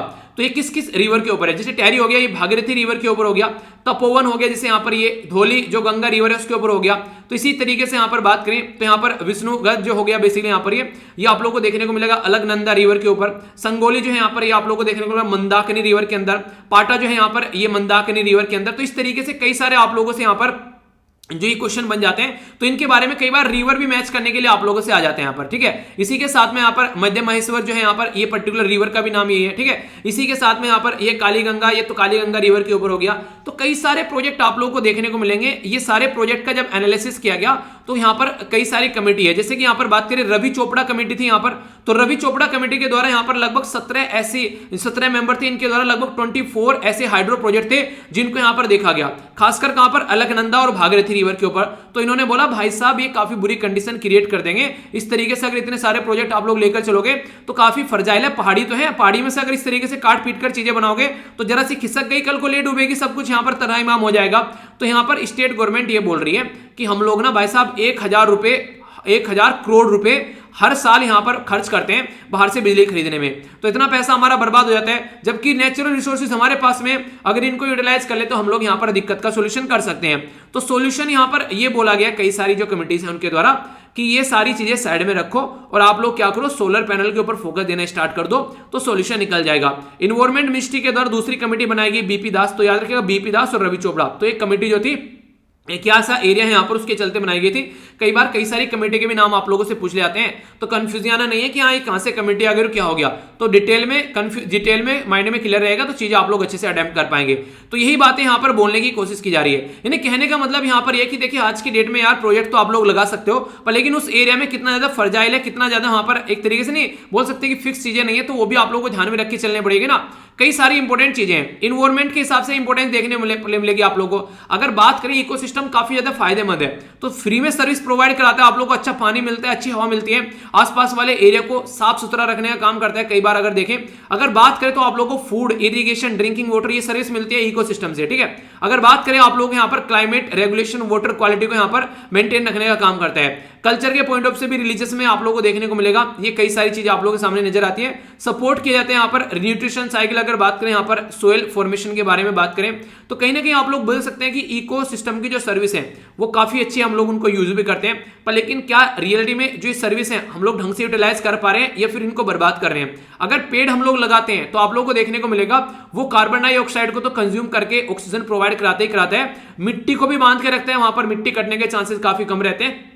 पेड़ के कटने से कई बार जो जमीन स्खलन के यानी कि एक तरीके से जो नहीं लैंडस्लाइड हो गया वो वाली दिक्कतें देखने को मिलती है, पर लेकिन हम लोग इनको इग्नोर करते हैं। तो अगर बात करें related of environment with development, तो इसके बारे में अगर बात करें तो इंडस्ट्रियलाइजेशन, अर्बनाइजेशन हो रहा है, ये जरूरी भी है, पॉपुलेशन बढ़ रही है तो होगा भी, पर लेकिन उसके साथ में इन्वायरमेंट को कितना बर्बाद कर रहे हो वो भी तो देखना पड़ेगा आप लोगों को। इसी के साथ में अगर आगे बात करें तो यहाँ पर आप लोग देखते हैं कि पर कैपिटा इनकम जो है वो आप लोगों को बढ़ानी है, पर लेकिन सस्टेनेबल तरीके से बढ़ानी है, ऐसा थोड़ी ना कि इन्वायरमेंट को बर्बाद करके बढ़ाओगे। इनकम जनरेशन एक्टिविटी जैसे अभी बोल रहे हैं ना कि 1000 रुपए बाहर से हम लोग देते हैं बिजली खरीदने के लिए, तो उसी के चलते सोच रहे हैं अपने ही एरिया में यहाँ पर चीजें बन जाए, पर लेकिन नेगेटिव अगर कॉन्सिक्वेंसेज इसका इन्वायरमेंट पर हो रहा है तो कैसे काम चलेगा। इन्वायरमेंट की क्वालिटी आप लोगों को ध्यान में रखकर चलनी पड़ेगी, क्योंकि आगे चलकर आप ही डूबोगे, उसकी वजह से और ज्यादा गरीबी बढ़ती हुई नजर आएगी और ज्यादा लोगों की डेथ होती नजर आएगी, तो ये सारी दिक्कतें देखने को मिलेगी, तो वो सब समझना पड़ेगा आप लोगों को। इसी के साथ में इनकम लेवल के बारे में बात करें तो ग्रेजुअली यहाँ पर इंक्रीज हो रहा है, टेक्नोलॉजी कैपेबिलिटी इंक्रीज हो रही है, तो इन्वायरमेंट की क्वालिटी भी इंक्रीज होनी चाहिए ना, उसको भी आप लोगों को बढ़ाना चाहिए। देखिए रहने खाने का, पीने का, सोने खाना, सारे आप लोगों के साधन बढ़ रहे हैं। पहले आप लोग मान लीजिए नॉर्मल पंखे में सोया करते थे, पहले बीजना नहीं आता था, वो हवा करने वाला डंडी लगाकर इस तरीके से। आज के दिन में भी यूज करते हो यस या फिर नो? ये आज के दिन में भी गांव में कई सारे घरों में आप लोगों को देखने को मिल जाएगा। ऐसा इसका हमारे साइड में बीजना बोलते थे, डंडी घुमाते थे, इस तरीके से हवा निकलती थी इससे, ठीक है। पर लेकिन अब यहाँ पर पंखे देखने को मिलेंगे, बैटरी के पंखे, कूलर, एसी, पता नहीं क्या क्या आ गए आज के डेट में। तो ये इंसान की लाइफ जो है अपग्रेड हो गई है, पर लेकिन इन्वायरमेंट भी तो अपग्रेड होना चाहिए ना, उसको हम लोग डिग्रेड कर रहे हैं, तो कौन बात करेगा उसके बारे में? तो ये चीजें होनी चाहिए। तो ग्रोथ जनरेशन के साथ में आप लोगों को यहाँ पर इन्वायरमेंट बर्बाद नहीं करना है, उसके ऊपर भी फोकस देकर चलना है, तभी जाकर चीजें वो सही तरीके से बढ़ पाएंगी। तो ये बातें बोलने की कोशिश की जा रही है। तो यहाँ पर जो डेवलपमेंट फैक्टर है वो इन्वायरमेंट को अफेक्ट करें, तो लैक ऑफ इन्वायरमेंट कंप्लायंस यहाँ पर कई बार क्या रहता है, आप लोगों ने देखा होगा जो रहता है ना कि हम लोग देखा होगा यहाँ पर रूल और रेगुलेशन तो बना रखे हैं, पर लेकिन वैसे ही पास कर दी जाती है, बिल्डिंगें बनाई जाती हैं। जैसे अभी नोएडा के अंदर में क्या किया, सुप्रीम कोर्ट के द्वारा बोला गया कि ये 18-20 मंजिली वो बिल्डिंग है, बोला गया कि उसको गिरा दो, क्योंकि वो रूल रेगुलेशन फॉलो करके नहीं बनाई गई है। तो इन्वायरमेंट पर क्या कॉस्ट पड़ रही है इन चीजों की, वो भी हम लोग काउंट नहीं करते हैं, ठीक है। पॉपुलेशन डायनेमिक्स किस तरीके से, वो भी नहीं देखते हैं। बस हाँ ये है कि प्रॉफिट होना चाहिए और बनाकर निकल लिए, तो सारी चीजें यहाँ पर, तो उसको ध्यान में रखकर आप लोगों को काम करना पड़ेगा। तो कहने का मतलब है कि चैलेंज क्या है ह्यूमैनिटी के सामने, हमारी कंट्री इतनी खतरनाक तरीके से डेवलप की गई है। आज के सिटीज अगर आप लोग देखें ना, अर्बन डेवलपमेंट के नाम पर एक के ऊपर एक दूसरा घर चढ़ा हुआ आप लोगों को मिलेगा। प्रॉपर जैसे चंडीगढ़ बसाई गई है, ऐसी सिटीज होनी चाहिए खुली खुली, ताकि प्रॉपर वे में लगे, कल को कोई महामारी भी आए तो उसको भी कंट्रोल किया सके। ना तो सफाई देखने को मिलेगी आज के सिटीज में, ना पानी की फैसिलिटी देखने को मिलेगी। कल को अगर 2 किलो भी पानी बरस जाए तो बाढ़ आ जाती है वहां पर, तो ऐसी कंडीशन देखने को मिलेगी ना, नाले साफ वहां पर नजर आएंगे। तो इस तरीके की सिटी अगर बनाओगे तो महामारी का केंद्र बन जाएंगे आगे आने वाले टाइम में। ये कैसे टैकल करोगे उसको, तो वो सारे मुद्दे भी देखने को मिलेंगे। तो यहाँ पर गरीबी बढ़ती नजर आ रही है, इन्वायरमेंट डिग्रेडेशन हो रहा है, इन्वायरमेंट डिग्रेडेशन होना क्लाइमेट के साथ में, और ऐसा हो रहा है कि आप लोग इसको फिर से सही भी नहीं कर पाओगे, बर्बादी की ओर आप लोग इसको लेकर जा रहे हो। तो आप लोगों का जो गोल होना चाहिए, डेवलपमेंट सही है, इंपॉर्टेंट है, होना चाहिए, तभी लोगों की लाइफ सुधरेगी, पर लेकिन इन्वायरमेंट को ध्यान में रखते हुए। तो दोनों में बैलेंस बनाकर चलना पड़ेगा, तब जाकर चीजें जो हैं वो सुधरती हुई नजर आएंगी। तो ये बातें यहां पर बोली गई है, ठीक है। तो इसके बारे में आप लोग आइडिया रखिए, कई बार क्वेश्चन ऐसे आप लोगों से बन जाते हैं, कंफ्यूज नहीं होना है आप लोगों को, ठीक है। तो बेसिक इन्फॉर्मेशन है, आप लोगों को पता रहेगा तो चीजें अच्छे से अंडरस्टैंड कर पाओगे, ओके। आइए अब आगे चलते हैं। जो आर्टिकल था, मैंने बोला था ना कि एक आर्टिकल आप लोगों को कल देखेंगे, तो वो वाला आर्टिकल था यहाँ पर, ये मिलता जुलता। अभी जीरो एमिशन के बारे में बात की जा रही है कई सारी कंट्री के द्वारा, तो क्या हम लोग को भी जीरो एमिशन लेकर चलना चाहिए? तो 50% लगभग ग्लोबल जो इकोनॉमी है, यानी कि कई सारी कंट्री ने बोला है कि 2050 तक का वो जीरो एमिशन करेंगे। जीरो एमिशन का मतलब क्या है? कार्बन डाइऑक्साइड रिलीज करना बंद कर देंगे, ऐसा कुछ नहीं है। ये बेसिकली क्या कर रहे हैं, जैसे मान लीजिए आज की डेट में आप लोग इलेक्ट्रिसिटी जनरेट कर रहे हैं कोयले से, तो कोयले वाली फैसिलिटी को रिप्लेस करके सोलर पैनल से स्टार्ट कर देंगे। तो उससे क्या होगा, जितनी यहां पर ये इससे खर्च कर रहे हैं, जितना कार्बन डाइऑक्साइड निकल रहा है, तो उसके चलते उतनी ही कंपेयर में वो ऐसा कुछ कर रहे हैं कि पेड़ लगा देंगे बहुत सारे एरिया में, ताकि उस कार्बन डाइऑक्साइड को खपत किया जा सके। तो जीरो का मतलब यहां पर यह है कि जितनी बर्बादी कर रहे हो उतना अच्छा कर रहे हैं। यानी कि आप लोगों ने मान लीजिए आज क्या किया, आप लोगों ने दबा के छोले भटूरे खा लिए, ठीक है। अब आप लोगों को पता है छोले भटूरे यार बॉडी पर फैट बढ़ाएंगे, तो आप लोगों ने क्या किया, छोले भटूरे खाने के साथ में आप लोगों ने दबा के एक्सरसाइज कर डाली, पसीना निकाल दिया, तो छोले भटूरे सारे पट गए, पच गए। मतलब कहने का यह कि एक तरीके से आप लोगों ने मान लीजिए आज मन कर रहा है आज तो छोले चावल खाने हैं, ठीक है, आप लोगों को छोले पूरी खाने हैं, तो आप लोग लग गए खाने के लिए उसको। तो अब आप लोगों को देखना मिलेगा कि अगर आप लोगों का जो वेट बढ़ रहा है उसको आप लोग कंट्रोल करना है, तो उतनी ही एक्सरसाइज भी कर दो आप लोग लगाकर, ठीक है। टेस्टी है, सही है, एंजॉय कर रहे हो, पर लेकिन उसके लिए मेहनत भी तो करो उतना। यानी कि कहने का मतलब यह है कि अब वरना बॉडी में जो है फैट एक्यूमुलेट होना स्टार्ट हो जाएगा, उतनी आप लोग मेहनत करके उसको निकाल दो बाहर। तो वो वाली चीजें हैं बेसिकली, पसीने की फॉर्म में कैलोरी बर्न कर दो, तो ये आप लोग बोल सकते हैं। तो उसी के बारे में यहां पर बात की जा रही है। तो जीरो एमिशन यही हो गया एक तरीके से, यानी कि जितनी बर्बादी कर रहे हैं उतनी चीजें सही भी कर लो। तो ये जीरो एमिशन यहां पर चाइना के द्वारा भी अडेप्ट कर लिया गया 2060 तक का, पर लेकिन हमारी कंट्री में अब तक कोई अनाउंसमेंट नहीं देखने को मिल रहा है। तो इसलिए बोला जा रहा है कि इंडिया को भी कोई ना कोई टारगेट रखना चाहिए। जैसे ही आप लोग टारगेट रख लेते हैं तो चीजों को अचीव करने में आप लोगों को हेल्प होने लगती है। अगर टारगेट नहीं रखोगे तो चीजें अचीव करने में आप लोगों को हेल्प नहीं होगी, दिक्कतें रहेंगी। जैसे नहीं एग्जाम पास में आ रहा है तो अच्छा यार इतने दिन में चीजें रिविजन कर लेते हैं, ठीक है, वो सारी चीजें। जैसे मैंने अभी रिविजन की वीडियो बनाई, किस किसने देख लिया अभी वो रिविजन की वीडियो जो लगभग 12 घंटे की थी? कई सारे बच्चे तो देखकर उसको मजे में आ गए कि सर मजा आ गया, मजा आ गया। कई सारे बच्चे रो रहे हैं उसको कि सर इतनी लंबी इतनी लंबी। तो दोनों कैटेगरी के लोग हैं अब यहाँ पर, जो रो रहे हैं वो एग्जाम में बैठ के भी रोएंगे, ठीक है, और जिनका मजा आ रहा है वो एग्जाम में बैठ के मजे करेंगे। तो यार ये चीजें ना बेसिकली सब नेचर है, नेचर का खेल है, सब कौन कौन कैसे देख रहा है, तो सारी बातें हैं। तो अभी कॉन्फ्रेंस ऑफ पार्टी आ रही है यहाँ पर, जो आप लोगों को देखने को मिलेगी कहां पर, ये आप लोगों को देखने को मिलेगी स्कॉटलैंड में, ग्लासगो में। तो इसी के बारे में बात की जा रही है, तो उसके हिसाब से चीजों को आप लोग लेकर चल सकते हैं। अभी मैं आप लोगों को थोड़ा सा यहाँ पर इंपॉर्टेंट इन्फॉर्मेशन बता देता हूं, क्वेश्चन बन जाते हैं कई बार, कंफ्यूज आना नहीं है। अगर बात करें कॉन्फ्रेंस ऑफ पार्टी के बारे में, सबसे पहली जो हुई थी यहाँ पर ये इन्वायरमेंट के मामले में, ये हुई थी बेसिकली बर्लिन जर्मनी के अंदर में। कॉन्फ्रेंस ऑफ पार्टी 1 बोला गया था। कॉन्फ्रेंस ऑफ पार्टी फिर 3 हुई यहाँ पर, क्योटो प्रोटोकॉल बोला गया। फिर इसके साथ में चलकर यहाँ पर 8 हुई यहाँ पर न्यू दिल्ली के अंदर में, इसको दिल्ली डिक्लेरेशन बोला गया। तो अपनी कंट्री में जो देखने को मिले उसके बारे में बात करते हैं। पहले जो तीसरी हुई थी उसमें बोला था कहता है एमिशन को कम कर रहे हैं, वो तो आज भी बोल रहे हैं, कम तो कोई कर नहीं रहा है। हमारी कंट्री में जब हुई बोला गया कि क्यों ना हम लोग टेक्नोलॉजी वगैरह को यूज करें, टेक्नोलॉजी ट्रांसफर करें क्लाइमेट चेंज को टैकल करने के लिए। तो कॉन्फ्रेंस ऑफ पार्टी 8 नंबर की जो हुई थी वो इंडिया के अंदर हुई थी, दिल्ली के अंदर। एक तो इंपॉर्टेंट क्वेश्चन ये याद रखना, ठीक है। एक इंपॉर्टेंट क्वेश्चन है यहाँ पर कॉन्फ्रेंस ऑफ पार्टी 21, ठीक है। तो ये याद रखना यहाँ पर, जिसके बारे में क्वेश्चन आप लोगों से पूछा जा सकता है। तो 2015 में आप लोगों को ये देखने को मिली थी, और 21 कॉन्फ्रेंस ऑफ पार्टी थी। यहां पर बोला गया था कि बिलो 2 डिग्री सेंटीग्रेड टेम्परेचर रखना है इंडस्ट्रियल एरा से, और इसी के साथ में 1.5 डिग्री सेंटीग्रेड बोला गया था, आप लोग लिमिट करिए। और 100 बिलियन जो डॉलर है यहाँ पर, ये जो रिच यानी कि अमीर देश है ना, जो यहाँ पर एक तरीके से गाड़ी साड़ी लगाकर मजे में घूम रहे हैं, ये बेसिकली स्पेस में जा रहे हैं, ठीक है। ये सारे जो लोग हैं इनको मिलकर यहाँ पर फंड करना पड़ेगा, ताकि 2020 तक यहाँ पर चीजों को टैकल किया जा सके। पर लेकिन 20 ने तो सबकी कहानी खराब कर दी, उसमें तो किसी का कुछ बिगड़ा ही नहीं, तो सारी दिक्कतें देखने को यहाँ पर मिल गई।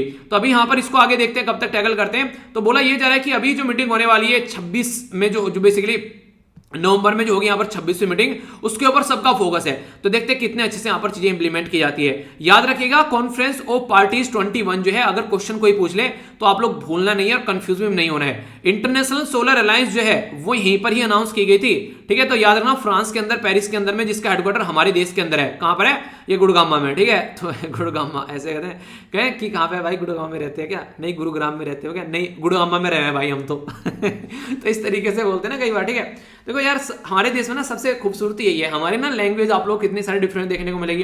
कहीं कितनी प्यारी लैंग्वेज है, कोई ऐसा लगेगा कि एक तरीके से नहीं नॉर्मल बोल रहा है तो ऐसा लगेगा कितना, एक तरीके नॉर्मल भी बोल रहा है तो ऐसा लगता है यार ये लड़ने को बोल रहा है। कहीं पर ऐसा लगेगा कि मतलब लड़ने को भी बोल रहे हैं तो ऐसा लगेगा कितने प्यार से बोल रहे हैं। जैसे लखनऊ वाले आप लोगों को देखने को मिलेगा, तो लखनऊ वासी कितने एक तरीके से, अगर वो गुस्सा भी हो जाए तो ऐसा लगता है प्यार से बोल रहे हैं, ठीक है। पर लेकिन अगर आप लोग चलेंगे यहाँ पर दिल्ली एनसीआर वाले रीजन में, यहाँ पर अगर ऐसा लग रहा है कि मतलब प्यार से बोल रहे हैं तो ऐसा लग रहा है लड़ाई में बोल रहे हैं। तो ये सब लैंग्वेज का डिफरेंस है। तो यही तो डाइवर्सिटी हमारे देश की, इसी को तो एंजॉय करना है, ठीक है। बात करें अगर यहाँ पर बेसिकली अगर बात की जाए तो यहाँ पर संस्कृत लैंग्वेज इतनी बेहतरीन लैंग्वेज है। अगर आप लोग देखो ना कुकुर, ठीक है, आप लोग कोई बोले कि यार कुत्ते जैसी क्या हालत बना रखी है इसने, तो सुनने में कितना बुरा लगता है, अरे कुकुर जैसी हालत बना रखी है इसने, ठीक है, सुनने में प्यारा लगता है। तो यानी कि संस्कृत बड़ी प्यारी लैंग्वेज, संस्कृत एक सभ्य लैंग्वेज मानी जाती है अगर देखकर चले। पर लेकिन हम लोग बहुत पीछे छोड़ा है इन सब चीजों को, ये थोड़ी सी गलत रहती है। हमको अपनी कल्चर को आगे लेकर चलना चाहिए, जो कि खासकर हमारे यहाँ पर डेवलप हुई है, ठीक है। पर लेकिन लोग जो है वो आज की डेट में इंग्लिशतानी बनते जा रहे हैं। चलिए जो भी है, कभी कभी कुछ ज्यादा ही बोल देता हूँ, है ना। पर लेकिन यार आता है कभी कभी, सब कंट्री, जापान, जर्मनी, चाइना, सब अपनी लैंग्वेज पर फोकस करते हैं। हम लोग है कि हम लोग अपनी लैंग्वेज को भूलते जा रहे हैं। चलिए यहाँ पर कॉन्फ्रेंस ऑफ पार्टी यहाँ पर ये थी बेसिकली कोटवाइस पोलैंड के अंदर देखने को मिली थी 2018 में। तो यहाँ पर बोला गया था कि भाई साहब जो भूल गए हो, भूलाए जो गलियां पेरिस क्लाइमेट एग्रीमेंट वाली, उनको फिर से देख लो। कुछ बोला था आप लोगों ने, टारगेट रखे थे, नया साल आया था, आप लोगों ने रेजोल्यूशन बनाए थे, वो कहाँ चल रहे हैं? तो नेशनली डिटरमिन जो यहाँ पर डिटरमिनाइंड जो कंट्रीब्यूशन के प्रोग्राम बनाए थे सब भूल गए। इसके साथ में 2019 में बोले conference of party 25 I Madrid Spain के अंदर में, वहां पर फिर से बोला कि कुछ तो कर लो, पर लेकिन कोई सॉल्यूशन निकल के नहीं आया। तो यहां से सारी चीजें आप लोगों को देखने को मिल रही है। अब सॉल्यूशन बोल रहे हैं कॉन्फ्रेंस ऑफ पार्टी 26 में लेकर आएंगे। अब कितने सॉल्यूशन लेकर आएंगे या फिर चाय पानी पीकर फिर से भाग जाएंगे, तो वो तो यार तभी देखने को मिलेगा, उसके बारे में तो मैं कुछ बोल नहीं सकता। अगर बात करें यहाँ पर अभी कई सारी कंट्री है जिसने हमने टारगेट रखे हैं, तो हम लोग को भी टारगेट रखना चाहिए। वैसे 1.6 से लेके 3.8 ट्रिलियन तक बोला गया, कुछ ना कुछ करना पड़ेगा, ठीक है। 2050 तक अगर रियलिटी में आप लोग चीजों को टैकल करना चाहते हैं। चाइना काम कर रही है, टेक्नोलॉजी के फील्ड में काम कर रही है, रिन्यूएबल एनर्जी के फील्ड में काम कर रही है, इलेक्ट्रिक हाइड्रोजन के फील्ड में काम कर रही है, लो एमिशन इंडस्ट्री के फील्ड में काम कर रही है, ग्रीन सिटी के सस्टेनेबल एग्रीकल्चर। चाइना ने झड़ी लगा रखी है रिन्यूएबल एनर्जी के फील्ड में, यानी कि इसमें भी कर देंगे, उसमें भी कर देंगे। तो भाई साहब हमके किसी तक कम है, यानी कि हमारे छोरे का, यानी कि मतलब छोरे नहीं, मतलब हमारा देश के किसी देश तक कम है। अगर बात करें आमिर खान वाला डायलॉग, हमारी छोरी किसी छोरी तक कम है, तो हम भी ऐसा नहीं कि पीछे खड़े हैं। हम लोगों ने जैसे स्टार्ट किया है, हम लोग भी काफी अच्छे टारगेट कर रहे हैं। पेरिस क्लाइमेट एग्रीमेंट में हमने बोला था कि हम लोग 33% के करीब या 35 के करीब हम लोग बेसिकली लोकल लेवल लेकर आएंगे 2030 तक का, 2005 के लेवल से अगर बात करें, यानी कि हम भी काम कर रहे हैं, ऐसा नहीं सोए बैठे हैं। पहले हमारा टारगेट था 2022 तक का, कितना था? 175 गीगावाट का। अब हम लोग ताव में आ गए, हम लोगों ने 2030 तक का 450 गीगावाट का दर दिया, तो ऐसा थोड़ी ना कि हम पीछे किसी से, ठीक है, तो हम भी आगे बढ़ रहे हैं भाई साहब, ठीक है। अगर बात करें आगे इंटरनेशनल सोलर लाइंस हमारे देश में, ठीक है, आगे बात करें नेशनल हाइड्रोजन स्ट्रेटजी हमारे देश में भी प्राइम मिनिस्टर साहब के द्वारा 15 अगस्त पे अभी अनाउंस की गई, ठीक है। इसी के साथ में अगर देख सकते हैं कई सारी बड़ी बड़ी कंपनी जैसे महिंद्रा के द्वारा बोल दिया गया जीरो एमिशन करेंगे 2040 तक का, रिलायंस के द्वारा बोल दिया गया 2035 तक का करेंगे, तो काम तो हम भी कर रहे हैं भाई साहब, बस ये है कि हम जो है थोड़ा सा मजे मजे में करते हैं, हम लोग मस्तमौला आदमी है, काम करते करते मजे भी ले लेते हैं। तो जो भी चीजें हैं हम लोग सुधार तो रहे हैं, पर लेकिन कितना सुधार पाते हो देखेंगे, वरना ये सारी चीजें तो आप लोगों को पता ही है, बर्फ पिघल रहे हैं, बाढ़ आ रही है, बर्फ की बाढ़ आ रही है, इस तरीके से ग्लेशियर आ रहे हैं निकल निकल कर, अलग अलग एरिया में बर्बादी हो रही है, तो वो सारी चीजें अगर सुधारनी है तो सुधरना पड़ेगा, ठीक है। क्लाइमेटिक रिफ्यूजी जो बन रहे हैं वो आप लोगों को देखना पड़ेगा कैसे सोल्यूशन निकालने हैं, तो मुद्दे बहुत सारे हैं, ठीक है। बाकी एग्रीकल्चर पर इंपैक्ट पड़ रहा है, हेल्थ के ऊपर इंपैक्ट पड़ रहा है, वाटर सिक्योरिटी के ऊपर, एक्सट्रीम वेदर के ऊपर, तो ये सारी चीजें आप लोगों को सुधारनी पड़ेगी, ठीक है। तो याद रखना इसके बारे में क्वेश्चन बन सकता है, कई बार ऐसे क्वेश्चन पूछ लिए जाते हैं आप लोगों से, ठीक है।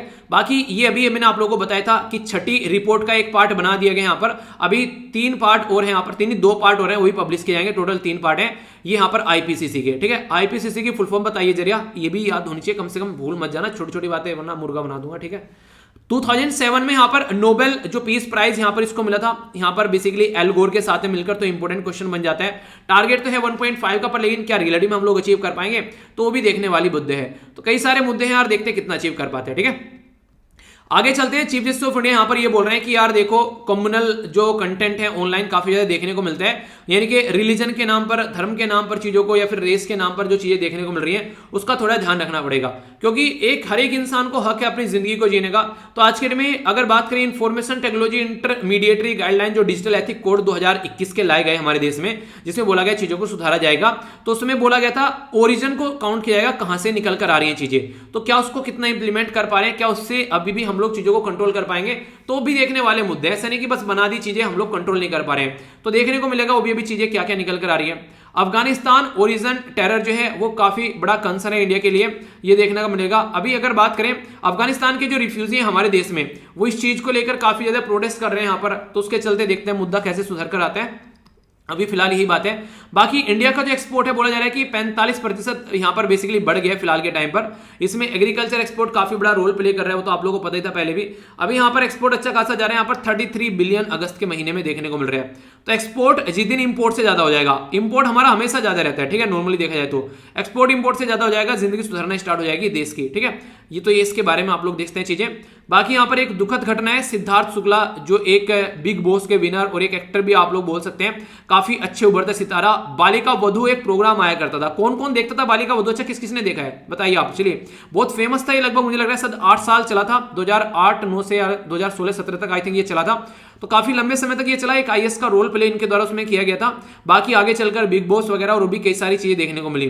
तो हार्ट अटैक से इंसान की जान चलेगी, समझ रहे हैं आप लोग। तो हार्ट अटैक जो है बहुत बड़ी दिक्कतें देखने को मिल रही है, ये एक लाइफ स्टाइल डिजीज है जिसके ऊपर फोकस देकर चलना चाहिए, काफी बड़ी दिक्कत निकल कर आती है। इनकी आत्मा को शांति मिले। आगे चलते हैं। यहाँ पर बेसिकली बात की जा रही है एक किसके बारे में, डिफेंस एक्सपो के बारे में।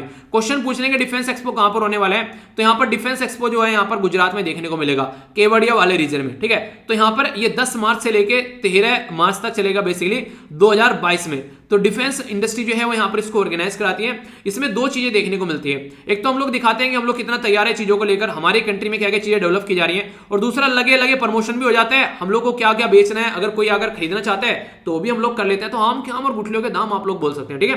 तो इसके बारे में आप लोग आइडिया रखेगा। बाकी एक इंपॉर्टेंट क्वेश्चन आप लोग यहाँ पर बन सकता है आप लोग के लिए, इंडियन जो बायोलॉजिस्ट हैं जिनका नाम है यहाँ पर शैलेंद्र सिंह, उनको यहाँ पर अभी टर्टल कंजर्वेशन के लिए यहाँ पर बेसिकली उनको ग्लोबल अवार्ड दिया गया है। तो ऐसा क्वेश्चन आप लोगों से पूछा जा सकता है। तो इंडियन बायोलॉजिस्ट जो है यहाँ पर इनको अवार्ड दिया गया यहाँ पर बेसिकली अभी फिलहाल टर्टल कंजर्वेशन के लिए यहाँ पर। तो यहाँ पर ये है पहला टर्टल कंजर्वेशन अवार्ड, ठीक है। तो याद रखिएगा ये अवार्ड इनको दिया गया क्योंकि इनके द्वारा यहाँ पर टर्टल कंजर्वेशन में काफी बड़ा रोल प्ले किया गया है, ठीक है। तो एक स्टेटमेंट में यहाँ पर इसके बारे में बात बुलाएगी टर्टल जो सर्वाइवल अलायंस है उसके द्वारा, कि ऐसा कुछ यहाँ पर देखने को मिल रहा है। तो इसके बारे में आप लोग आइडिया रखेगा। बाकी कुछ बातें यहाँ पर समझ लेते हैं। ब्लैक जो यहाँ पर सॉफ्ट सेल टर्टल है यहाँ पर, ये बेसिकली हमारी कंट्री में आप लोग को देखने को मिलेगा आसाम वाले रीजन में, ठीक है। यहाँ पर भी जो मेहताब टेम्पल है यहाँ पर, ये बेसिकली हैग्रेव मेहताब टेम्पल, ये आप लोग को देखने को मिलेगा। यहाँ पर काफी लार्ज स्केल पर ये टर्टल जो है पॉन्ड्स वगैरह में भी आप लोग को देखने को मिलते हैं। लॉर्ड विष्णु से कनेक्ट कर यहाँ पर देखा जाता है कल्चर के पॉइंट ऑफ से अगर बात करें तो हिस्ट्री के अंदर भी क्वेश्चन आप लोगों से पूछे जा सकते हैं ऐसे, किसके साथ में सवारी है। 28 के करीब स्पीसीज है हमारे देश में कछुओं की, 20 के करीब आप लोग को आसाम में देखने को मिलेगी। पर लेकिन इनके रहने का जगह, खाने का जगह, खाने पीने का पैटर्न, पोचिंग के चलते बहुत सारी दिक्कतें देखने को मिलती है, जिसके चलते कई सारी न्यूज निकलकर सामने आती है। ठीक है, तो इसको सुधारने की भी कोशिश की जाती है, तो इसके बारे में आइडिया रख सकते हैं। ठीक है, तो हमारी कंट्री की पर्सनालिटी का अवार्ड मिला है, याद रखना। जलियांवाला बाग जो मैसेकर हुआ था उसी के बारे में बात की जा रही है। तो यहाँ पर आर्कियोलॉजिकल सर्वे ऑफ इंडिया ने ये बोला गया है, जो कि कल्चर के अंडर में आती है मिनिस्ट्री, कि हम लोगों की जो बेसिकली सुपरविजन के अंदर यहाँ पर ये जलियांवाला बाग जो है वो कंजर्व किया गया है, उसको डेवलप नहीं किया गया, उसको कंजर्व किया गया है। तो काफी ज्यादा क्रिटिसिज्म देखने को मिल रहा है। तो ये तो कोई नहीं पूछेगा आप लोगों से तू मैं क्या चल रही है। तो ये जलियांवाला बाग मैसेकर जो है, जो हिस्ट्री के अंदर आप लोगों का जो खासकर कल्चर वाला पोर्शन है, वहां पर आप लोगों से क्वेश्चन बन सकता है। ठीक है, इसके चलते अभी इसको इनोग्रेट किया गया, कहां पर है, पंजाब में है, तो आप लोगों को पता ही है। 13 अप्रैल बैसाखी का दिन 1919 में यहां पर जनरल डायर के द्वारा बेसिकली गोली चलाई गई 79 लोगों के ऊपर, तो दिक्कतें देखने को मिली। इसके बाद में यहां पर कई सारी चीजें आप लोगों को और देखने को मिलेगी। इसके बारे में अगर बात करें, इसको एनालिसिस करने के लिए क्या सही किया गया, गलत किया गया। एक रोवेल्ट एक्ट था इससे पहले यहां पर, जिसके चलते यहां पर दो पर्सनैलिटी का नाम रखना याद, एक था सैफुद्दीन किचलू, एक है डॉक्टर सत्यपाल। तो सैफुद्दीन किचलू, डॉक्टर सत्यपाल जो थे, उनको गिरफ्तार कर लिया गया था रोवेल्ट एक्ट के तहत। रोवेल्ट एक्ट को ब्लैक एक्ट भी बोलते हैं, याद रखना।